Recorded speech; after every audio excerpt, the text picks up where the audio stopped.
এই ফেৰেংগাৰ কথা বাদে ফেৰেংগা এইবিলাক কথা কোৱাৰ কোনো অধিকাৰেই নাই মিনিংলেছ সি যেহেতু ফৰেনাৰ হয় ব্ৰিটিছৰ বাসিন্দা নহয় ইয়াৰ কথা কিবা মূল্য থাকে নেকি চাই থাকক ফেৰেংগা যাম বা আপুনি এই ব্ৰিটিছৰ বাসিন্দা নহয় মই আৰ্থিক কৰি পেলাই আপোনাক আউট কৰি দিম প্ৰমোদৰ কথা প্ৰমোদে আমাৰ লগত ফোনত কথা পাতি পেলাই যিখিনি কৈ আছে মোক খাম্পা আৰু চন্দনক ডাষ্টবিনত অলৰেডি পেলাই দিছে এইবিলাক কৈ লাভ নাই 3 কোটিৰ আমি গেষ্ট হাউচ বনাই ইহঁতে ৰিপেয়াৰ কৰে 12 কোটিৰ এটা কি এইটো নতুন কথা নাকি আপোনালোকে চাওকচোন বিটিসি অফিসত যাই পেলাই চাওক আমি মততে 3 কোটি ওচৰা এই হাউলি গেষ্ট হাউচটো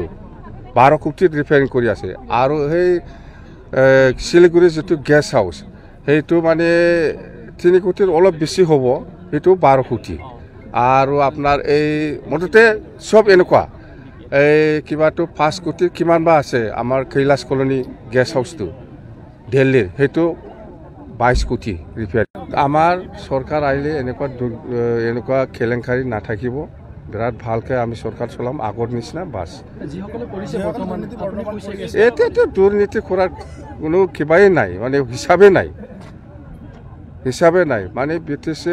যদি 100 টকা আহে এই 100 টকাৰ ভিতৰত আমি কেনেকৈ মানে মিছা স্কিম দি পেলাই ভুৱা কিবা একটা দি পেলাই আমি পইচাটো ওলাই পেলাই খাব পাৰি তাৰ কাৰণেহে ব্যস্ত কাম কৰাৰ ক্ষেত্ৰত ব্যস্ত নহয় আপোনালোকে চাওক আমাৰ বিপেফ দলে সেইদিনা ট্ৰাইনিয়েল কনফাৰেন্সত আমি ডিসিশন লৈছিল যে কোকৰাঝাৰ খাৰিগাঁও ৰাস্তাটো